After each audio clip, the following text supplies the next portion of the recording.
India के शहर कोलकाता में 9 अगस्त 2024 की सुबह एक ऐसी खबर सामने आती है जिसने सिर्फ एक शहर नहीं बल्कि पूरी इंसानियत को हिलाकर रख दिया था। यह खबर थी 31 साल की एक डॉक्टर की जो कि कोलकाता के RG Kar medical college and hospital में अपनी ट्रेनिंग कर रही थी। एक ऐसी जगह जिसे लोग अपना सेफ जोन समझते हैं, जहां लोग जिंदगियां बचाने आते हैं। लेकिन उसी हॉस्पिटल के अंदर इस डॉक्टर के साथ जो कुछ हुआ वो किसी डरावने मंजर से कम नहीं था। जब इस डॉक्टर की डेड बॉडी का पोस्टमार्टम हुआ तो रिपोर्ट्स में कुछ ऐसा सच सामने आया जिसने हर सुनने वाले की रूह हिला दी, क्योंकि ये सिर्फ एक नहीं था बल्कि इस डॉक्टर का गया था। पोस्टमार्टम रिपोर्ट्स के मुताबिक इस डॉक्टर का गला इतनी बेरहमी से घोटा गया था कि उसके गले की हड्डी तक टूट चुकी थी। सोचो इस डॉक्टर पर कितनी ताकत से हमला किया गया होगा और इससे पहले ये डॉक्टर अपनी जान बचाने के लिए पूरी कोशिश करती रही होगी। उसकी बॉडी पर मौजूद जख्मों के निशान इस बात की तरफ इशारा कर रहे थे कि वो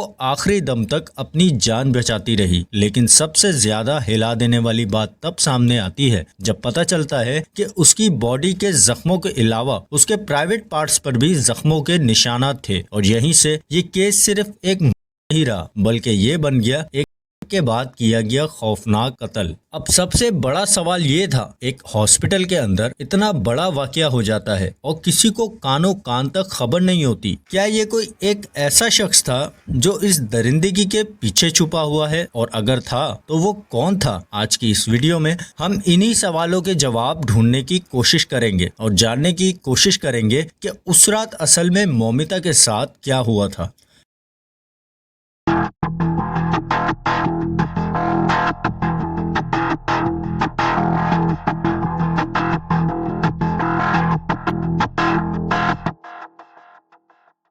इस लेडी डॉक्टर का नाम मौमिता देबनाथ था, जो कि एक गरीब फैमिली से बिलोंग करती थी और अपने पेरेंट्स के साथ इंडिया के शहर कोलकाता के वेस्ट बंगाल में हंसी खुशी जिंदगी गुजार रही थी। उनकी छोटी सी फैमिली में सिर्फ मौमिता और उनके माँ बाप थे। घर के खर्चों को चलाने के लिए उनके फादर बच्चों के स्कूल के यूनिफॉर्म सिला करते थे। आमदनी ज्यादा नहीं थी लेकिन ख्वाब बहुत बड़े बड़े थे और मौमिता अपने घर के हालात से अच्छी तरह वाकिफ थी, इसलिए उसने बचपन से ही पढ़ाई पर पूरा फोकस रखा, दिन रात मेहनत की और फिर एक दिन अपना ख्वाब पूरा करते हुए MBBS में एडमिशन ले लिया। यहाँ से उसकी जिंदगी का सबसे बड़ा सफर शुरू होता है। आगे चलकर वो कोलकाता के RG Kar medical college and hospital में PG ट्रेनिंग के लिए सिलेक्ट हो जाती है और वहाँ के चेस्ट डिपार्टमेंट में अपनी ड्यूटी परफॉर्म कर रही होती है। डॉक्टर बनना आसान नहीं होता, कभी कभी तो डॉक्टर्स को 24-24 घंटे तक लगातार अपनी ड्यूटी करनी पड़ती है और इसी तरह आहिस्ता आहिस्ता हॉस्पिटल ही मौमिता का दूसरा घर बन चुका था। घर से ज्यादा वक्त वो अपने हॉस्पिटल में गुजारा करती थी, लेकिन इस सब के बावजूद वो रोज अपने पेरेंट्स को कॉल जरूर करती थी। उनसे पूछती थी कि उनका दिन कैसा गुजरा, उन्होंने आज क्या खाया और सब कुछ ठीक है या नहीं। और दूसरी तरफ उसके माँ बाप भी अपनी बेटी को डॉक्टर बनता देखकर अच्छे दिनों की उम्मीद लगाकर बैठे थे। मौमिता का बस एक ही ख्वाब था कि वो अपनी मेहनत से अपने घर की गरीबी दूर करे और अपने पेरेंट्स को एक बेहतर जिंदगी दे। और फिर आता है 8 अगस्त का दिन। ये दिन भी मौमिता के लिए बाकी दिनों की तरह बहुत ज्यादा बिजी था। सुबह से ही मौमिता एक के बाद एक पेशेंट को अटेंड कर रही थी। इतनी मसरूफियात के बावजूद भी वो मौका ढूंढ रही थी कि वो किसी तरीके से अपने पेरेंट्स से बात कर सके। और फिर रात के करीब 11 बजे उन्होंने अपनी मदर को कॉल की। डॉक्टर मौमिता ने उन्हें बताया कि अभी वो पेशेंट्स को देखकर खाना खाने बैठी हैं। सब कुछ बिल्कुल नॉर्मल लग रहा था, लेकिन 8 अगस्त की ये रात उनकी जिंदगी की आखिरी रात होने वाली थी, ये किसी को भी अंदाजा नहीं था। कुछ दिनों से मौमिता की नाइट शिफ्ट चल रही थी जो कि रात 10 बजे से सुबह तक होती थी। 8 अगस्त की रात को भी वो अपनी ड्यूटी पर मौजूद थी। सारे पेशेंट्स को चेक करने के बाद रात के करीब 2 बजे उन्हें खाना खाने का मौका मिला। वो अपने 4 कुलीग्स के साथ हॉस्पिटल के कैंटीन पर गई और वहाँ खाना खाया और गपशप में काफी रात हो चुकी थी और जिसके बाद वो बहुत ज्यादा थक चुकी थी। आखिर 36 घंटे लगातार ड्यूटी करने के बाद कोई भी इंसान फिजिकली और मेंटली तौर पर टूट जाता है, इसलिए मौमिता ने सोचा कि वो थोड़ी देर के लिए रेस्ट कर लेती है ताकि फ्रेश होकर वो दोबारा अपनी ड्यूटी कंटिन्यू कर सके। लेकिन शायद वो ये नहीं जानती थी कि ये छोटा सा रेस्ट उसकी जिंदगी का आखिरी फैसला बन जाएगा। रेस्ट करने के लिए मौमिता हॉस्पिटल के सेमिनार हॉल की तरफ चली गई, जो कि उस हॉस्पिटल के 4th फ्लोर पर था, जबकि उनके साथ के बाकी 4 कुलीग वापस अपनी अपनी ड्यूटी पर चले गए थे और मौमिता कुछ देर आराम करने के लिए हॉस्पिटल के सेमिनार हॉल की तरफ चली गई थी। लेकिन उसके बाद वो दोबारा कभी वापस नहीं आई। 8 अगस्त की सुबह करीब 9 बजे हॉस्पिटल के सेमिनार हॉल से एक लाश मिलती है। ये लाश मौमिता देबनाथ की होती है। उनके जिस्म पर सिर्फ एक कपड़ा था और पूरा जिस्म जख्मों से भरा हुआ था। चेहरे पर चोटों के निशान थे, मुंह और नाक से बहता हुआ खून आंखों के अंदर शीशे के टुकड़े तक घुसे हुए थे। ये मंजर इतना खौफनाक था कि पहली नजर में ही ये बात समझ आ रही थी कि ये खुदकुशी नहीं हो सकती। सुबह 6 से 7 बजे तक पूरे हॉस्पिटल में एक अफरा तफरी मच जाती है। डॉक्टर्स, स्टाफ, सब लोग सेमिनार हॉल के बाहर जमा हो जाते हैं और फिर ये बात कंफर्म हो जाती है कि ये लाश किसी और की नहीं बल्कि इसी हॉस्पिटल की ट्रेनी डॉक्टर मौमिता देबनाथ की है, जो कि अब जिंदा नहीं रही। लाश मिलने के तकरीबन 1 घंटे बाद सुबह 7 बजे इस वाकये की इंफॉर्मेशन हॉस्पिटल के प्रिंसिपल संदीप घोष को दी जाती है और फिर वो करीब 8 बजे हॉस्पिटल पहुंचते हैं। वहां आकर वो लोगों से बातचीत करते हैं और इस वाकये के बारे में पूछताछ करते हैं, लेकिन उस वक्त पुलिस को इन्फॉर्म नहीं किया जाता। सोचिए, लाश मिल चुकी है, इतना बड़ा जुर्म हो चुका है, लेकिन पुलिस को कॉल की जाती है पूरे 3 घंटे बाद, यानी 9 बजे, और इसी डिले की वजह से क्राइम सीन को सिक्योर नहीं किया जाता। लोगों की भीड़ लग जाती है और बहुत से इम्पोर्टेंट सबूत वहीं पर जाया हो जाते हैं। फिर भी जब वहां पर पुलिस क्राइम सीन पर पहुंचती है तो इन्वेस्टिगेशन शुरू हो जाती है और कुछ अहम सबूत अब भी वहीं से मिल जाते हैं। लेकिन सबसे हैरत अंगेज बात अभी भी बाकी है। मौमिता के पेरेंट्स को इस वाकये की इंफॉर्मेशन सुबह 11 बजे दी जाती है, यानी लाश मिलने के तकरीबन 4 घंटे बाद। फोन पर मौमिता के पेरेंट्स से कहा जाता है कि आप लोग जल्दी से हॉस्पिटल आ जाएं, आपकी बेटी की तबीयत ठीक नहीं है। ये सुनते ही पेरेंट्स बुरी तरह घबरा जाते हैं और वो दोबारा उसी नंबर पर कॉल करते हैं, लेकिन फिर भी उन्हें सिर्फ हॉस्पिटल आने का कहा जाता है। तीसरी बार जब वो दोबारा कॉल करते हैं तो उन्हें बताया जाता है कि आपकी बेटी ने खुदकुशी कर ली है। ये सुनते ही उनके पेरेंट्स के पैरों तले जमीन निकल जाती है और वो बदहवास हालत में सीधा हॉस्पिटल की तरफ निकल पड़ते हैं। हॉस्पिटल पहुंचकर वो अपनी बेटी से मिलने की गुजारिश करते हैं, लेकिन 12 बजे से 3 बजे तक उन्हें काफी इंतजार करवाया जाता है। इस दौरान पुलिस मौमिता की लाश को हॉस्पिटल के मुर्दा खाने में शिफ्ट कर देती है और फिर जब आखिरकार पेरेंट्स को अपनी बेटी का चेहरा देखने को मिलता है तो उनकी दुनिया वहीं रुक जाती है। जब वो कपड़ा हटाकर मौमिता के जिस्म को देखते हैं तो हर जगह सिर्फ जख्म ही जख्म थे, मुंह, आंखों और हर जगह से खून बह रहा था। प्राइवेट पार्ट से भी खून निकल रहा था। पेट बुरी तरह से जख्मी था। उसका लेफ्ट पाँव टूटा हुआ था। गर्दन की हड्डी टूट चुकी थी। सीधे हाथ की उंगलियां तक टूट चुकी थी और जिस्म का हर हिस्सा बेरहमी की कहानी सुना रहा था। ये मंजर देखकर माँ बाप का दिल टूट जाता है और वो फौरन कह देते हैं कि उनकी बेटी ने खुदकुशी नहीं की, उसे बेरहमी से कत्ल किया गया है। बाद में पोस्टमार्टम रिपोर्ट भी यही सच बयान करती है कि मौमिता का गला घोटकर उसकी आखिरी सांसें छीन ली गई थी। अब ये सिर्फ एक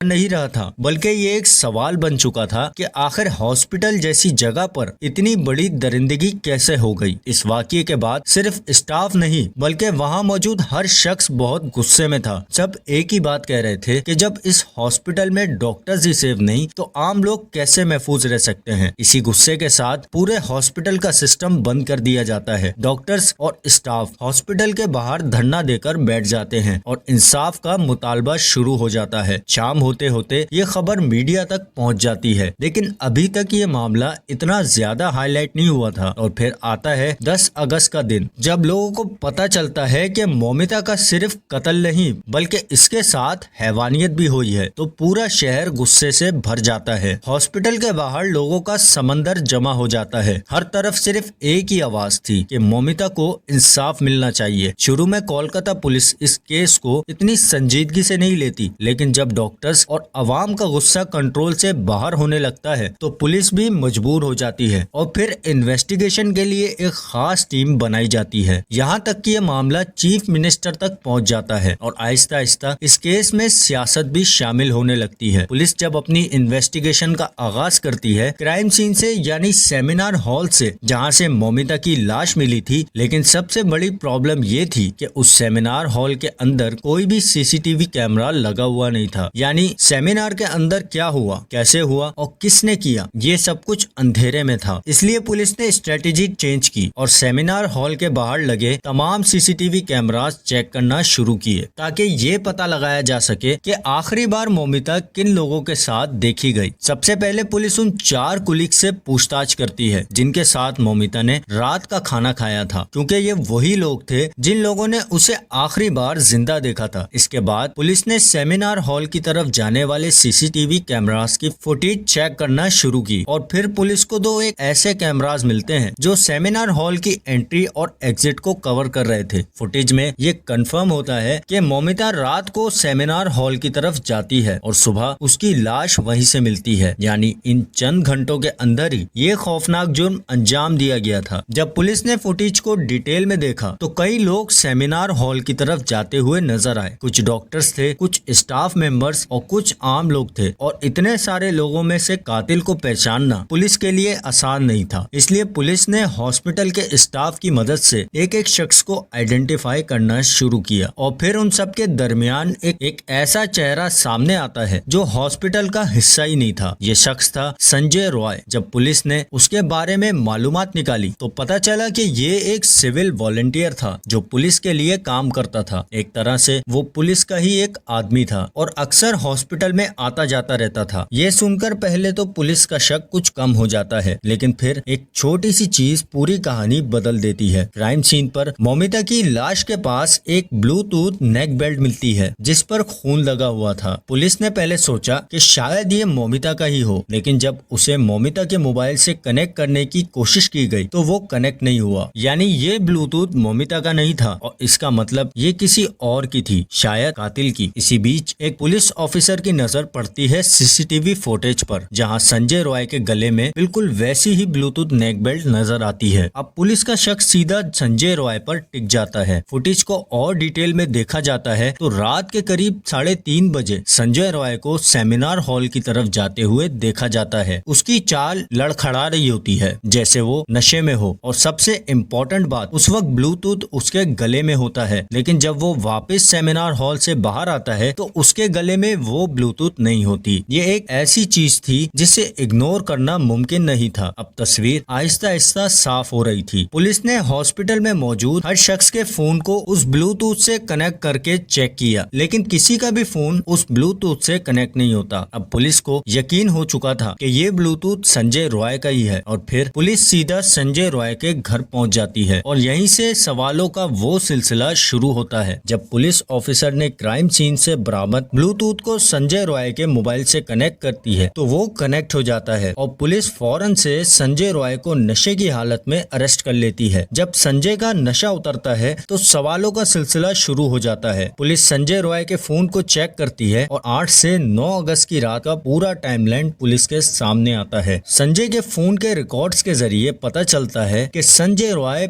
वीडियोस का एडिक्ट था और उसके मोबाइल में हजारों वीडियोस भरी हुई थी और वो शराब का भी आदी था और औरतों के लिए गंदी सोच रखता था। पुलिस को ये भी पता चलता है कि संजय रॉय अक्सर आरजी कर हॉस्पिटल में आता जाता रहता था। देर रात तक कभी कभी वो खाली जगह पर बैठकर वो शराब पीता था और हॉस्पिटल के स्टाफ के साथ अपनी पावर का दिखावा करता था, लोगों से जबरदस्ती अपना काम करवाया करता था और इसी वजह से उसे सिविल वॉलंटियर की पोस्ट दी गई थी ताकि लोग उससे डर कर रहे और कोई भी उसके ऊपर सवाल न करे। 8 अगस्त को संजय रॉय दिन में एक मरीज को एडमिट करवाता है, उस मरीज का एक्सरे करवाता है और फिर एक्सरे करवा के वो वहाँ से चला जाता है। उसके बाद वो रात को फिर से दोबारा उसी हॉस्पिटल में आता है अपनी जान पहचान के एक आदमी के साथ। वो हॉस्पिटल की बिल्डिंग में बैठकर शराब पीता है और फिर सेमिनार हॉल की तरफ चला जाता है। उस वक्त सेमिनार हॉल में सिर्फ मौमिता थी और संजय पहले से ही शराब के नशे में था। उसकी नीयत मौमिता को देखकर खराब हो जाती है। जब उसने मौमिता को अकेला देखा, मौमिता ने अपनी हिम्मत से पहले उसका सामना किया, लेकिन जब संजय रॉय ने दरिंदगी और हैवानियत दिखाई तो इसी दरिंदगी के दौरान मौमिता का चश्मा टूट जाता है और चश्मे के कांच के टुकड़े मौमिता की आंखों में घुस जाते हैं और इसी हाथापाई में मौमिता बेहोश हो जाती है। लेकिन संजय रॉय इतना नशे में था कि उसे पता ही नहीं था कि मौमिता जिंदा भी है या नहीं। फिर संजय ने मौमिता के मुंह पर हाथ रखकर उसकी आवाज दबाई और अपने हाथों से उसका गला घोटकर उसकी जान छीन ली। मौमिता की सांसें हमेशा के लिए रुक गई थी। उसके बाद संजय रॉय सेमिनार हॉल में लगभग 40 मिनट तक रहा। हर हद को तोड़ता हुआ अपनी हवस मिटाने के बाद संजय वहां से निकल गया और ये वो वक्त था जब 4:37 हो रहे थे, जिसके बाद वो हॉस्पिटल से निकलकर पुलिस के बैरक के पास सो गया, बिना पछतावे के कि अभी उसने एक मासूम लड़की के साथ क्या किया है और उसका कत्ल भी कर डाला। पुलिस को संजय रॉय की हिस्ट्री भी पता चल चुकी थी। संजय रॉय की 4 शादियां हो चुकी थी। पहले की 3 बीवियां सिर्फ उसके बिहेवियर की वजह से उसे छोड़कर जा चुकी थी और चौथी बीवी 2 साल पहले किसी बीमारी की वजह से मर चुकी थी। संजय के घर में सिर्फ उसकी माँ और उसकी बहन थी, लेकिन संजय की बहन भी उसकी गंदी नीयत की वजह से उससे अलग ही रहा करती थी। हर कोई संजय के बारे में जानता था, लेकिन फिर भी पुलिस ने उसे एक सिविल वॉलंटियर की पोस्ट पर रखा हुआ था, क्योंकि उसके कॉन्टैक्ट्स काफी पावरफुल लोगों के साथ थे। लोगों का गुस्सा देखकर पुलिस ने जल्द से जल्द मौमिता की फैमिली के साथ मिलकर उसकी डेड बॉडी को दफना दिया और ये काम बहुत तेजी के साथ किया गया, क्योंकि लोगों का गुस्सा इतना भड़क रहा था कि सिचुएशन कंट्रोल से बाहर हो चुकी थी। लोगों का कहना था कि पुलिस शायद सबूत दबाना चाहती थी, जबकि उस वक्त चीफ मिनिस्टर ने संजय रॉय को जल्द से जल्द फांसी देने का ऑर्डर भी दे दिया था और ये मामला आहिस्ता आहिस्ता हाई कोर्ट तक पहुंच गया, जहां जज ने कुछ सवालों पर पॉइंट्स उठाए कि हॉस्पिटल के प्रिंसिपल संदीप घोष को 7 बजे इंफॉर्मेशन मिलने के बाद उन्होंने 9 बजे तक पुलिस को इन्फॉर्म क्यों नहीं किया। इस 2 घंटे के बीच क्या हुआ और शुरू में इस कत्ल को खुदकुशी क्यों कहा गया और विक्टिम का पोस्टमार्टम हॉस्पिटल के मुर्दा खाना में क्यों किया गया। विक्टिम की मौत अननेचुरल क्यों बताई गई, जबकि सारे जख्म सबूत दे रहे थे कि मौमिता का कत्ल किया गया है। हाई कोर्ट ने पुलिस का ढीलापन देखकर इस केस को सीबीआई के हवाले कर दिया। सीबीआई के हाथ में केस आते ही उन्होंने पूरी इन्वेस्टिगेशन शुरू की और रिपोर्ट से पता चला कि मौमिता की बॉडी से सिर्फ संजय रॉय का स्पर्म मिला है। यानी ये क्लियर हो गया था कि संजय रॉय ने अकेले ही ये खौफनाक जुर्म अंजाम दिया था। इसके बाद सीबीआई ने संजय का पॉलीग्राफ टेस्ट भी करवाया। ये वो टेस्ट होता है जिसे आम जबान में लोग झूठ पकड़ने वाली मशीन कहते हैं और टेस्ट के नतीजे साबित करते हैं कि संजय ही मौमिता का कातिल था। फिलहाल संजय रॉय को कोई सजा नहीं दी गई, वो अभी भी पुलिस की कस्टडी में है और उसे फांसी देने की रिक्वेस्ट इंडिया की गवर्नमेंट को भेजी जा रही है, लेकिन अभी तक उसे कोई फाइनल सजा नहीं सुनाई गई। ये केस न सिर्फ एक खौफनाक कत्ल का है, बल्कि एक सिस्टम की कमजोरी और पॉलिटिकल प्रेशर की वजह से जस्टिस के रास्ते में रुकावट की मिसाल भी है। तो ये था डॉक्टर मौमिता देबनाथ केस का पूरा सच। एक मासूम जिंदगी का कत्ल सामने आया, लेकिन फिर भी इंसाफ अभी भी इंतजार कर रहा है। और अगर आपको वीडियो पसंद आई हो तो इसको जरूर लाइक करें और ऐसी मजीद वीडियोस के लिए चैनल को जरूर सब्सक्राइब करें।